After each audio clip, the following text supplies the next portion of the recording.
মসজিদে সেজদা দেন, মক্কায় গিয়ে হাজরা আসাদ চুমা দেন, আবার নির্বাচন আসলে পূজা আসলে মন্দিরে গিয়েও মা সরস্বতীর পূজা দেন। তাহলে কি আপনি আমি সিরাতাল মুস্তাকিমের পথে আছি নাকি? কথা বোঝেন নাই মনে হয়। বাংলাদেশে এমন লোক আছে না নাই? সারা বছর নামাজ রোজার খবর নাই, নির্বাচন আসলে একটা পাস করলে টুপি পইরা গিয়া বলে মসজিদে উযু ছাড়া যায়, এমন লোক আছে না নাই? আবার এমন লোক আছে সন্তান নয় না, মসজিদেও নামাজ পড়ে আবার মাজারে গিয়েও মান্যত করে, এমন ডাকাত আছে না নাই? কবর পূজা মাজার পূজার সাথে ইসলামের কোন সম্পর্ক আছে নাকি? এই হাত দিয়েছেন কে? এই চোখ দিয়েছেন কে? এই কপাল দিয়েছেন কে? এই হাত, এই চোখ, এই মুখ দিয়ে সেজদা দিব কার দরবারে? আর জোরে বলেন কার দরবারে? আল্লাহর দরবার ছাড়া কোনো খাজা বাবা, কোন ভণ্ড বাবার দরবারে কি সেজদা দেওয়া যাবে নাকি? অন্য কোন দরবারে সেজদা দেওয়া হচ্ছে শিরক। শিরক হচ্ছে এমন গুনাহ, আল্লাহ রাব্বুল আলামিন বলেছেন সব কিছুর গুনাহ আল্লাহ মাফ করে দিবে। ইন্নাশ শিরকা লাযুলমুন আযীম। তওবাতুন নাসুহা ছাড়া এই শিরকের গুনাহ আল্লাহ মাফ করবেন না। এই জন্য রবের দরবার ছাড়া অন্য কোন দরবারে কি সেজদা দেওয়া যাবে নাকি? বাংলাদেশে কবর পূজার মাজার পূজা আছে নাকি? যারা কোরআন এবং হাদিস দিয়ে এই মাদ্রাসাগুলি, আল্লাহর ওলিদের দরবার আছে, যারা কোরআন এবং হাদিস দিয়ে আপনাদেরকে আমাদেরকে জান্নাতের দিকে ডাকে, তাদের সাথে আমাদের কোনো শত্রুতা নাই। আমরা ওই দরবারগুলিতে যাই, আপনারাও যাবেন। কিন্তু যারা কবর পূজার নামে, মাজার পূজার নামে বাংলাদেশের সহজ সরল মুসলমানদেরকে ঈমান হারা করে দিচ্ছে, তাদের সাথে ইসলামের কোনোদিন সম্পর্ক ছিল না, থাকতে পারে না। কথা বলেন ঠিক না বেঠে? সেই ভণ্ড দরবার থেকে আল্লাহ আমাদেরকে হেফাজত করুক, সেগুলো পড়ি আমিন। খাজার নামে মাজার করে দেখায় যারা খাজার শান, দিনে করে ভণ্ডামি আর রাত্রে মারে গাজায় টান। আছে না নাই? আপনারা কি রাগ করছেন? বলবো, শুনবেন? খাজার নামে মাজার করে দেখায় যারা খাজার শান, খাজার নামে মাজার করে দেখায় যারা খাজার শান, দিনে করে ভণ্ডামি আর রাত্রে মারে কিসে টান? জোরে বলেন, রাত্রে মারে কিসে টান? আর দাড়ি টুপি নাই রে তাহার, আছে শুধু চুল, সুন্নতের খবর নাই, সে আশিকে রাসূল। ঠিক না বেঠে? এমন ভণ্ডদের সাথে ইসলামের কি কোনো সম্পর্ক আছে? যারা প্রকৃত আশিকে রাসূল, তারা সব সময় নবীর পক্ষে থাকে, নবীর সাথে মাসরুদের বিপক্ষে কথা বলে। কিন্তু যারা নামধারী আশিকে রাসূল, তাদেরকে 12 রবিউল আউয়াল আসলে সিন্নি আর হালুয়ার জন্য পাওয়া যায়। সত্যিকারের আশিকে রাসূলদেরকে এমন হওয়ার কথা ছিল না। কথা বলেন ঠিক না বেঠিক? আরে নামাজের রোজার ধারে ধারে না, পর্দা সে তো নাই, মুরিদেরা সেজদা করে ভণ্ড পীরের পায়। আছে না নাই? আরে নামাজের রোজার ধারে ধারে না, পর্দা সে তো নাই, মুরিদেরা সেজদা করে ভণ্ড পীরের পায়। মাজারে যাবে যারা, তারা হবে ঈমান হারা, মাজারে যাবে যারা, তারা হবে সর্বহারা। আমল সব ধ্বংস হবে, থাকবে না তাদের ঈমান। দিনে করে ভণ্ডামি আর রাত্রে মারে গাজায় টান, দিনে করে ভণ্ডামি আর রাত্রে মারে কিসে টান? জোরে বলেন, রাত্রে মারে কিসে টান? আছে না নাই? গত কয়েকদিন আগে আমি যখন মিশর থেকে দেশে আসলাম, এক হুজুর আমার ভিডিও দেখাইতেছে, এক দরবারের মুরিদ খলিফা গজল গাইতেছে। হ্যাঁ, এক দরবারের পেশা খলিফা, আর এক দরবারের উনি পীর, উনি গজল গাইতেছে ঢোল তবলা বাজায়া। আমার মরণ কালে ঢোল বাঁশি বাজাইও তরিকার ভাইও, আমার মরণ কালে ঢোল বাঁশি বাজাইও। নাউজুবিল্লাহ, বাড়ির যাবে। জোরে বলেন নাউজুবিল্লাহ। এতটুকু বললেও কোনো সমস্যা ছিল না। তারপরে বলে, কালিমা কলম ভাই কোনো কিছুর দরকার নাই, গাউসে পাকের গুণ কীর্তি গাইও তরিকার ভাইও, আমার মরণ কালে ঢোল বাঁশি বাজাইও। নাউজুবিল্লাহ পড়েন।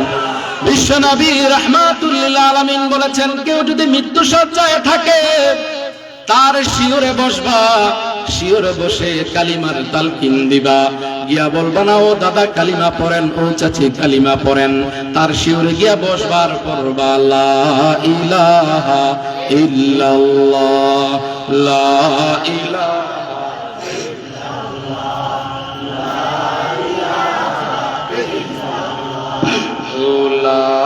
ইলাহা লা ইলাহা ইল্লাল্লাহু মুহাম্মাদুর রাসূলুল্লাহ সাল্লাল্লাহু আলাইহি ওয়াসাল্লাম।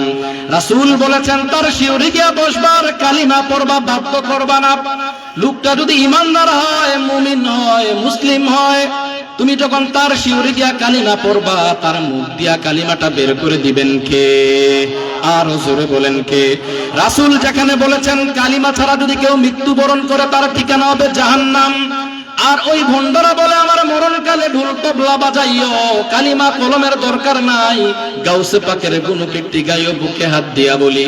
মরার সময় যদি ভণ্ডর ঈমান নসিব না হয়, ওটার ঠিকানা হবে জাহান্নামে। ওটার যত মুরিদ আছে সবগুলা যাবে জাহান্নামে। কথা বলেন ঠিক না ঠিক? আর জোরে বলেন ঠিক না ঠিক? আমরা কি জাহান্নামে যেতে চাই নাকি জান্নাতে যেতে চাই?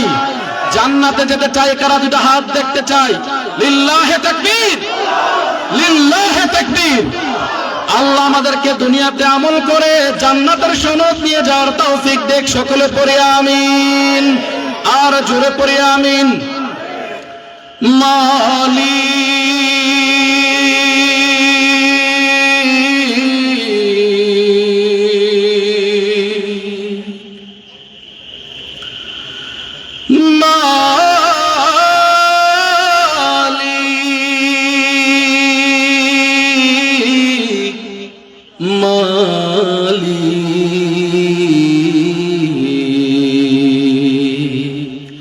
একটি ঘর বানিয়ে দিও, একটি ঘর বানিয়ে দিও, মালিক তুমি জান্নাতে, তোমার পাশে আমায় একটি ঘর বানিয়ে দিও, একটি ঘর বানিয়ে দিও। সে বিভীষিকাময় মহাদিনে তোমার প্রতিবেশী করে নিও, মালিক তুমি জান্নাতে, তোমার পাশে আমায় একটি ঘর বানিয়ে দিও, একটি ঘর বানিয়ে দিও। সকলে পড়ি আমিন। আর জোরে পড়ি আমিন। তাহলে আল্লাহ রাব্বুল আলামিনের প্রথম সিদ্ধান্ত ছিল আমরা ইবাদত করব কার? শুধুমাত্র কার?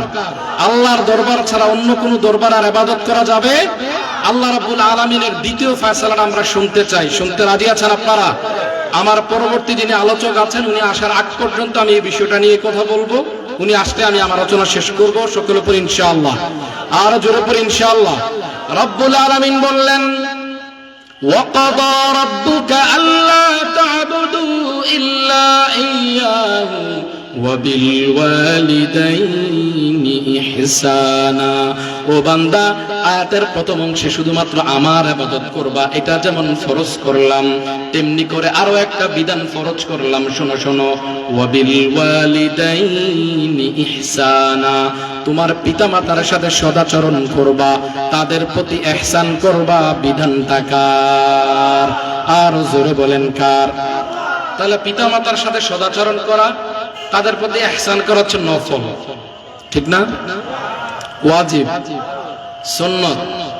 সবাই আওয়াজ করে বলেন কি? যুবক ভাইরা আওয়াজ করে বলো কি? আর জোরে বলো কি? পিতামাতার সাথে ইহসান করবা। পিতামাতার সাথে ইহসান করার জন্য রব্বুল আলামিন আমাদেরকে ফরজ করলেন, তাদের সাথে আমরা সদাচরণ করব।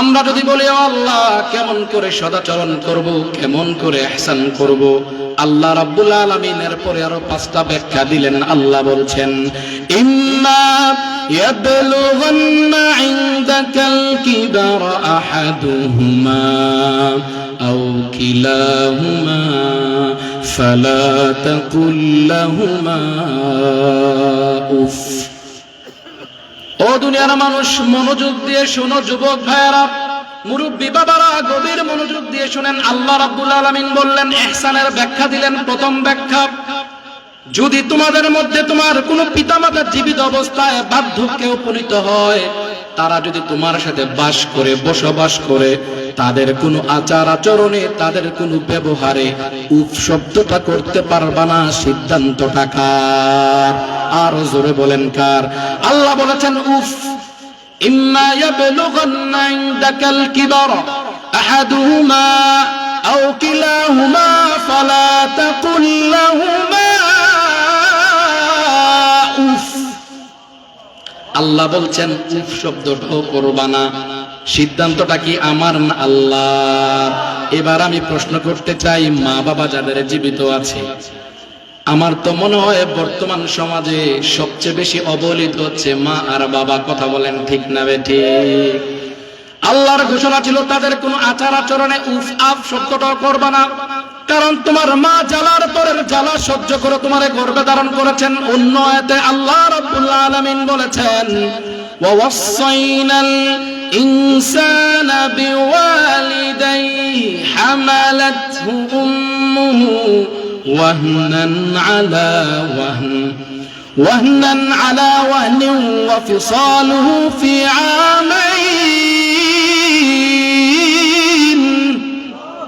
আল্লাহ বলেন দুনিয়ার মানুষদেরকে আমি আদেশ করেছি তারা যেন তাদের পিতামাতার সাথে সদাচরণ করে কেননা মনোযোগ দিয়ে শোনো তোমার মা তোমারে জ্বালার পরের জ্বালা সহ্য করে 10 মাস 10 দিন গর্ভে ধারণ করেছেন কষ্ট সহ্য করে আপনাকে আমাকে আমার মা দুনিয়ার মুখ দেখিয়েছেন জ্বালার পরের জ্বালা সহ্য করে তারা আমাদেরকে 2টা বছর বুকের দুধ পান করিয়েছেন এই যে শীতের রজনীতে মা কেমন করে আপনাকে আমাকে বড় করেছে এটা বোঝার কোনো সুযোগ নাই যারা যুবক আছে তারা বুঝবে না যারা বিবাহ করেছেন সন্তানের পিতা যারা হয়েছেন সন্তানের মা যারা হয়েছেন তারা বুঝবেন একটা মা কত কষ্ট করে দুনিয়াতে একটা বাচ্চাকে পৃথিবীতে আনে একটা বাচ্চাকে লালন পালন করে একটা মা তাকে বড় করার জন্য কতটুকু মেহনত করে এটা যারা মা বাবা হন না তারাকে আমরা কোনোভাবে বোঝানোর সুযোগ নাই কিন্তু মনে রাখতে হবে আপনি যে মা বাবার ব্যবহারে বলেন এই যে মুরুয়া হয়েছে এটা বুড়ি হয়েছে কত জ্বালাতন করে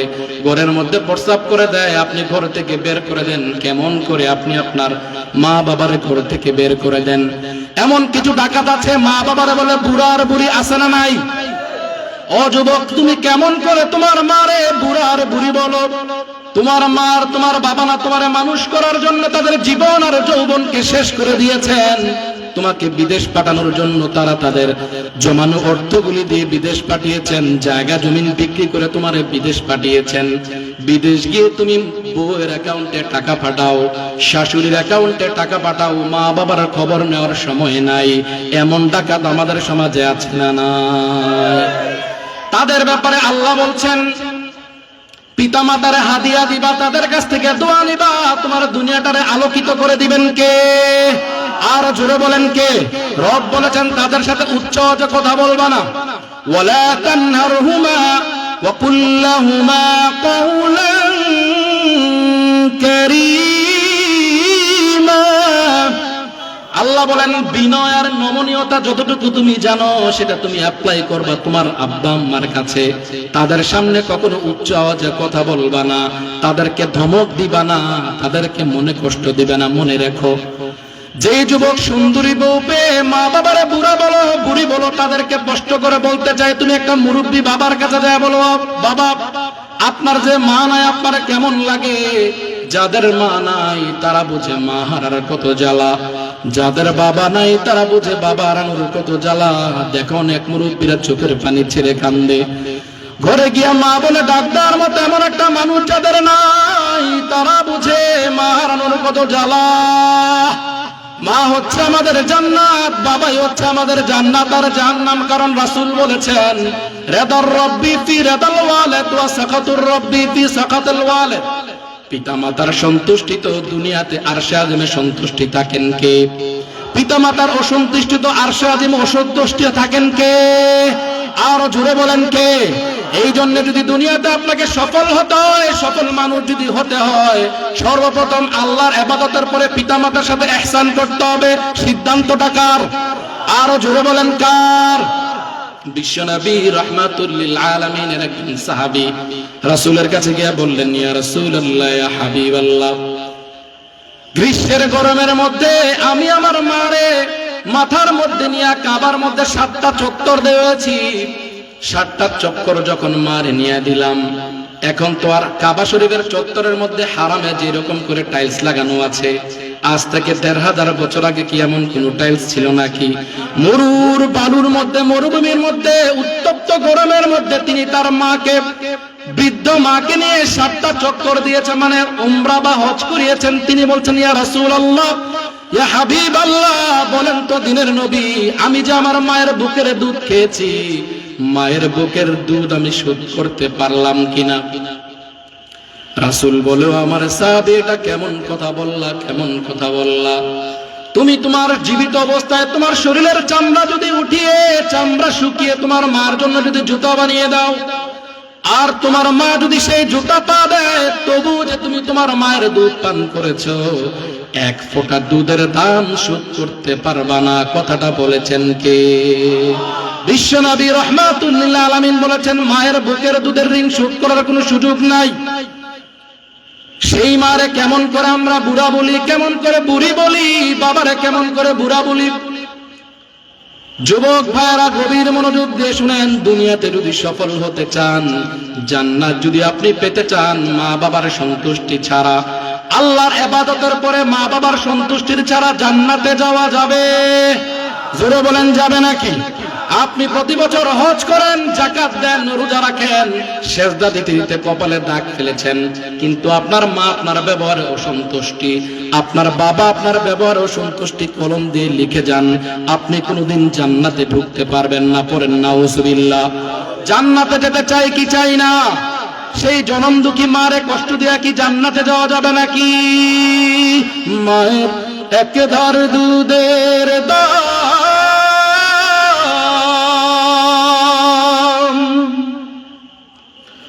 মায়ের এক ধার দুধের দাম, কাটিয়া গায়ের চাম, পাপুষ বানাইলে ঋণের শোধ হবে না। এমন দরদি ভাবে কেউ হবে না আমার মা গো। এমন দরদি মার একটা হয় নাকি? বউ চলে গেলে বউ পাওয়া যায়, বন্ধু চলে গেলে বন্ধু পাওয়া যায়, টাকা পয়সা চলে গেলে আবার ফেরত পাওয়া যায়, ব্যবসার মধ্যে ক্ষতিগ্রস্ত হলে ব্যবসা করে আবার টাকা ফেরত পাওয়া যায়। কিন্তু জনম দুঃখী মা যদি চলে যায়, আর একটা মা কি কখনো ফিরিয়ে আনা যায় নাকি? সেই মায়ের মনে কি দুঃখ দেওয়া যাবে নাকি? সেই বাবার মনে দুঃখ দেওয়া যাবে নাকি? কারণ আল্লাহ বলেছেন, ওয়াকুল্লাহুমা কাওলান কারীমা, তাদের সাথে বিনয় আর নমনীয়তা যতটুকু আপনি আমি জানি সেটা অ্যাপ্লাই করতে হবে।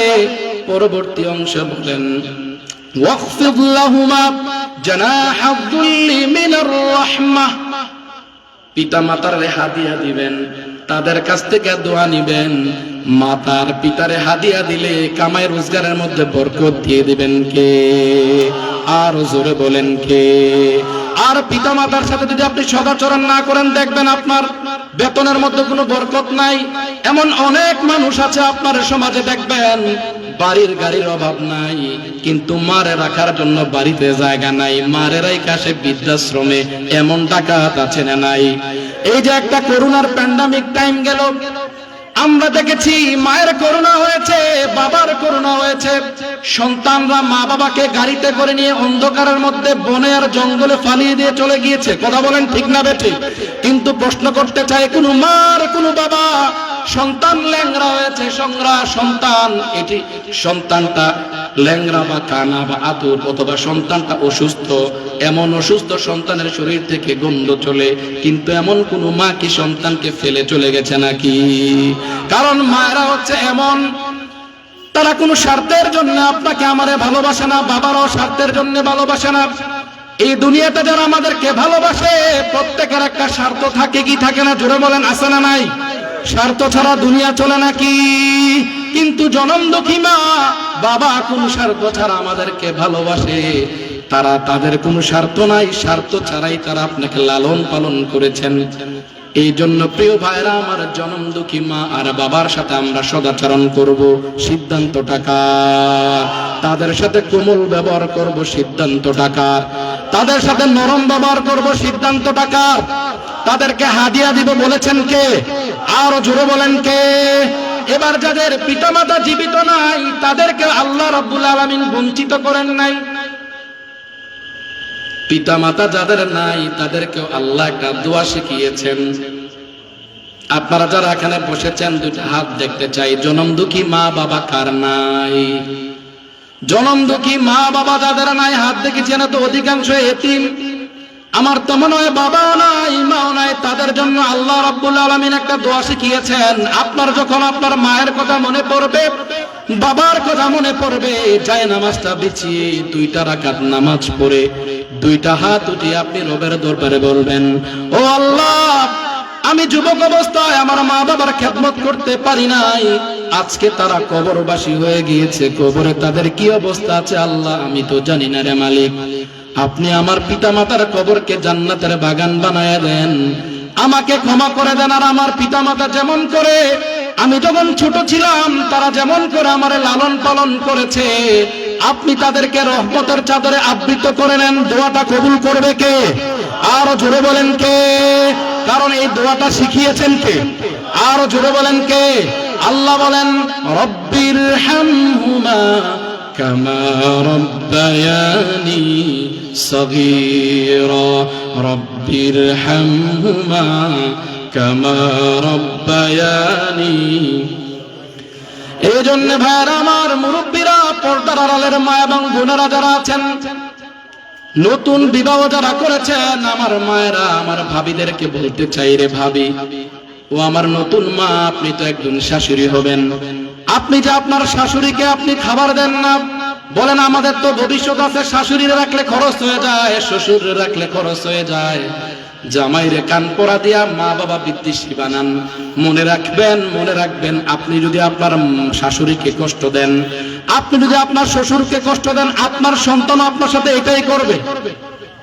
কারণ কুমিল্লার ভাষায় একটা কথা আছে, লাইলের সাহা, আপনারা আমার থেকে ভালো করে বলার কথা, লাইলের সাহা, এটার প্রমাণ আছে না নাই? মুরব্বীরা বলেন, তারা ভালো করে বুঝবেন, প্রমাণ আছে না নাই? যেই মুরব্বী যুবক অবস্থায় আপনি আপনার মায়ের খেদমত করেন নাই, বাবার সাথে খারাপ আচরণ করেছিলেন, আজকে আপনার সন্তান আপনার সাথে এটা করে। কথা বলেন ঠিক না বেঠি? অনেক মুরব্বীরা আছে বলার সুযোগ পায় না, নীরবে গিয়া কান্দে। সারা জীবন চাকরি করে সন্তান মানুষ করেছেন, সারা জীবন হক হালাল না বেচে টাকা পয়সা কামাই করে বাড়ি করেছেন, বাড়ির মধ্যে আপনার সন্তানরা থাকে, সেই বাড়ির মধ্যে আপনার জায়গা নাই, এমন বাবাও আমরা প্রতিদিন দেখি। এই জন্য দুনিয়াতে যদি আপনি শান্তি পেতে চান, আখিরাতে যদি কল্যাণ পেতে চান, সর্বপ্রথম ইবাদত করতে হবে কার? জোরে বলেন কার? আমি এই বিষয়টা প্রথমে বলার উদ্দেশ্য হচ্ছে, আরো তো অনেক বিষয় ছিল, কেন এই বিষয়টা নিয়ে আলোকপাত করলাম। আপনারা বলতে পারেন, হুজুর আপনি ইয়াং মানুষ, আর কত বিষয় আলোচনা করতে পারতেন, আসলেন আয়সা এই বন্ডপীররে কি বললেন। এটা বলা আমার হক, আমি যদি আপনাদেরকে না বলি আল্লাহ আমাকে হাসরের ময়দানে ধরবে। কেন? আমি আপনাদেরকে একটা প্রশ্ন করতে চাই, আপনাদের এলাকায় কল আছে, টিউবওয়েল? এখন যদি আপনারা ক্যান্টনমেন্ট এরিয়ার মানুষ সবাই ভিআইপি, কি বলে এটাকে, হ্যাঁ, সাবমার্সিবল কল, টিউবওয়েল বলেন, এরপরে ট্যাপ বলেন, যেটাই বলেন, আছে না নাই? একটা বালতি 10 লিটার হোক, 15 লিটার হোক, 20 লিটার হোক, আপনি যদি বালতিটা নিচে রেখে ট্যাপটা ছেড়ে দেন, বালতিটা ভরবে কি ভরবে না? যেটা 10 লিটার এটা ভরতে হয়তো 2 মিনিট লাগবে, যেটা 15 লিটার ভরতে 4 মিনিট লাগবে, যেটা 30 লিটার ভরতে হয়তো 10 মিনিট লাগবে, ভরবে কিনা? কিন্তু বালতির নিচে যদি ফুটা থাকে, বালতি যদি ফাটা থাকে, সারাদিন পানি পড়লো কি বালতি ভরবে? জোরে আওয়াজ করে বলেন, ভরবে? এই জন্য ভাইয়েরা আমার, আপনি যতই ইবাদত বন্দেগী করেন না কেন, হজ করেন, আপনি যাকাত দেন, হাজরে আসওয়াদ গেও চুমান কোনো সমস্যা নাই, কিন্তু আপনার ঈমান ঠিক নাই। আপনি মসজিদেও যান আবার মাজারেও যান, আপনি মসজিদেও যান আবার মন্দিরেও যান, ঈমান কি ঠিক আছে নাকি? রাসূল বলেছেন আখলিস দীনাক, তোমার ঈমানকে খাঁটি করো। অল্প আমলে আমাদেরকে নিয়ে যাবে কোথায়? আর জোরে বলেন কোথায়? জান্নাতে যেতে চাই কি চাই না? আরো জোরে বলেন যেতে চাই কি চাই না? জান্নাতে রাসূল যেভাবে বলেছেন, আল্লাহ যেভাবে বলেছেন, এইভাবে যদি চলি তাহলে যেতে পারবো জান্নাতে। আর রাসূলের দেখানো পথের বাহিরে যদি যাই, আল্লাহর পতানো দেখের বাহিরে যদি যাই, জান্নাত যাবে নাকি জাহান্নাম? আর জোরে বলেন কোথায়? আমরা জান্নাতে যেতে চাই কি চাই না? কারা কারা যেতে চাই জান্নাতে? যদি হাত দেখতে চাই, লিল্লাহে তাকবীর, লিল্লাহে তাকবীর। আল্লাহ আমাদের সবাইকে জান্নাতের মেহমান হিসেবে কবুল করুক, সকলে পড়ি আমিন। তাহলে নাম্বার 1, আমরা ইবাদত করব কার? আরো জোরে বলেন কার? আল্লাহর সাথে কাউকে শিরিক করব? আমাদের ইবাদত হবে ছিদ্র মুক্ত। জোরে বলেন কি মুক্ত? আরো জোরে বলেন কি মুক্ত? দ্বিতীয়ত হচ্ছে পিতামাতার সাথে আমরা কি করব? ভালো আচরণ করব, তাদের কাছ থেকে দোয়া নিব। তাহলে আমাদের ঠিকানা হবে কোথায়? আর যদি আর বিপরীত হয়, আমাদের জন্য কঠিনতম আযাবের অপেক্ষা করতে হবে। আল্লাহ রাব্বুল আলামিন আমাদের সবাইকে বুঝার তৌফিক দিক, সকলে পড়ি আমিন। আর জোরে পড়ি আমিন। আমি যে কথাগুলি বলেছি, এই কথাগুলি আমাকে আপনাদের সবাইকে আমল করার তৌফিক দিক, সকলে পড়ি আমিন। এবং যেই কথাটা সর্বশেষ বলতে চাই, এই দারুল আবরার মডেল হিফজুল কোরআন মাদ্রাসা এখানে আজকে 2 বছর ধরে তারা মাহফিল করছে। এত চমৎকার আয়োজন পেয়েছেন, আপনারা খুশি না বেজায়? আরো জোরে শুনতে চাই, খুশি না বেজায়? আজকে এখানে মাদ্রাসা না হয়ে যদি একটা কিন্ডারগার্টেনই হইতো, আপনারা কি এরকম মাহফিল পাইতেন? আওয়াজ করে বলেন না বাবারা। এই মাহফিলের উসিলায় যতক্ষণ এই মাইকের আওয়াজ চলবে, ততক্ষণ এই মাহফিলের ডানে বায়ে সামনে পিছনে যত কবর আছে, সবগুলি কবরবাসীদের রূহের মাগফিরাত হতেই থাকবে। বলেন সুবহানাল্লাহ। এই মাদ্রাসাগুলি থাকুক, আমরা চাই কি চাই না? প্রত্যেক বছর এই মাহফিলটা হোক, আমরা চাই কি চাই না? এই মাদ্রাসায় যদি আপনার সন্তান পড়ে, এই মাদ্রাসায় যদি আপনার নাতি পড়ে, এই নাতি কোনোদিন, এই সন্তান কোনোদিন চোর ডাকাত হবে না, এই সন্তান কোনোদিন মাকে ঘর থেকে বের করে দিবে না। কথা বলেন ঠিক না বেঠিক? কারণ কোন এই পর্যন্ত আমরা শুনিনি কোন আলেম, কোন হক্কানি হাফেজ কোরআন, কোন আলেম তার মা বাবাকে ঘর থেকে বের করে দিয়েছে। কিন্তু আমরা অসংখ্য অগণিত ঘটনা দেখেছি, জেনারেল পুরো ছাত্ররা, জেনারেল পুরো ছেলেরা তাদের মা বাবাকে ঘরে রাখে না, বৃদ্ধাশ্রমে নিয়ে রেখে আসে। কথা বলেন ঠিক না বেঠিক? এই জন্য এই মাদ্রাসাগুলিতে আপনার সন্তানকে দিবেন। সন্তান যদি বড় হয়ে যায়, তার সন্তানকে দিবেন।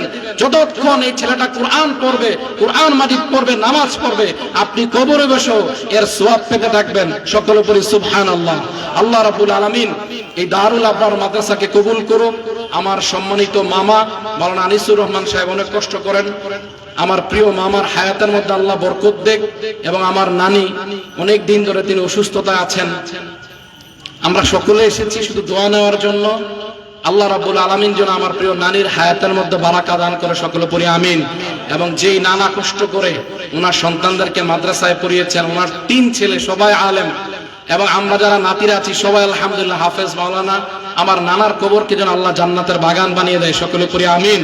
এবং এই মসজিদের, এই মাহফিলের ডানে বায়ে যত কবরস্থান আছে, সমস্ত কবরবাসীদেরকে আল্লাহ রাব্বুল আলামিন যেন আসন্ন মাহে রমজান উপলক্ষে তাদেরকে ক্ষমা করে দেন, সেই আশাবাদ ব্যক্ত করে আবারও আপনাদের এলাকার, আপনাদের সকলের সুস্বাস্থ্য কামনা করে, সফলতা কামনা করে আমি আমার সংক্ষিপ্ত আলোচনা শেষ করছি। আল্লাহ রাব্বুল আলামিন আপনাদের সকলকে ভালো রাখুন, সুস্থ রাখুন। আসসালামু আলাইকুম ওয়া রাহমাতুল্লাহি ওয়া বারাকাতুহু।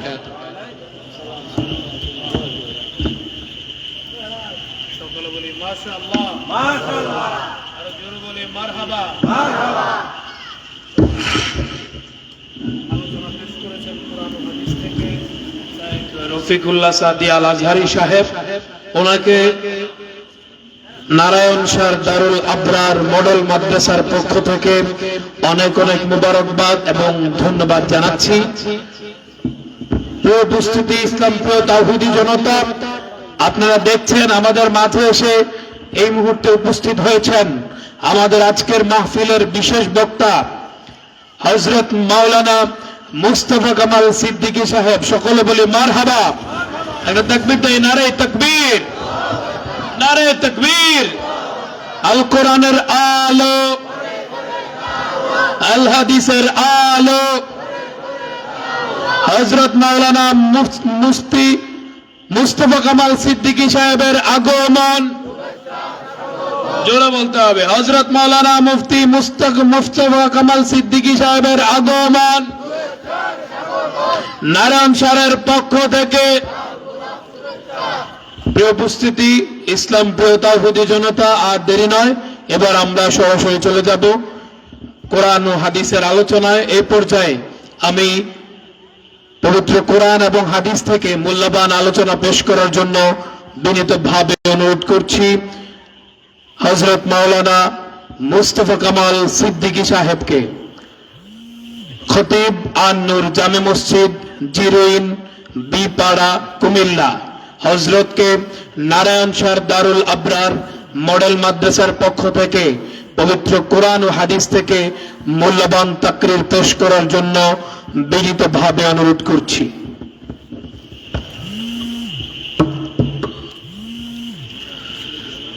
আসসালামু আলাইকুম ওয়া রাহমাতুল্লাহি ওয়া বারাকাতুহু।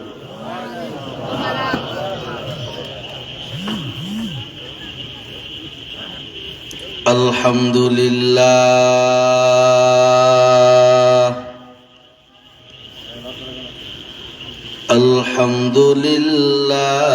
আলহামদুলিল্লাহিল আকরাম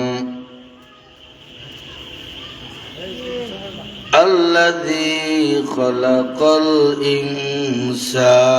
الإنسان وكرم وعلمه من البيان ما لم يعلم فسبحان الذي لا يحصى امتنانه باللسان ولا بالقلم ونشهد أن لا إله إلا الله وحده لا شريك له ونشهد أن محمدًا عبده ورسوله أما بعد فأعوذ بالله من الشيطان الرجيم بسم الله الرحمن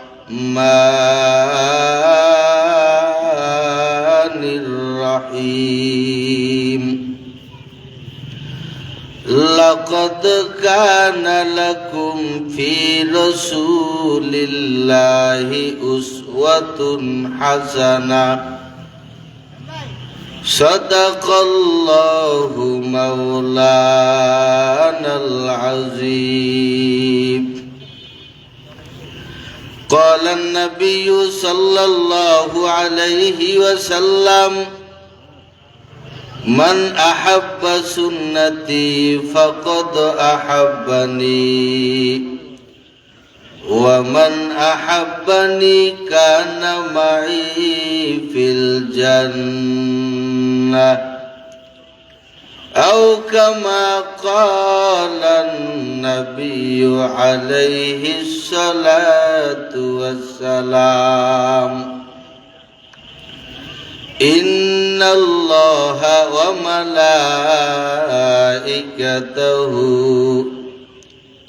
يصلون على النبي يا أيها الذين آمنوا صلوا عليه وسلموا تسليما اللهم صل على محمد وعلى آل محمد كما صليت على إبراهيم وعلى آل إبراهيم إنك حميد مجيد اللهم بارك على محمد وعلى آل محمد كما باركت على إبراهيم وعلى آل إبراهيم إنك حميد مجيد সকলে মহব্বতে একটু জিকির করি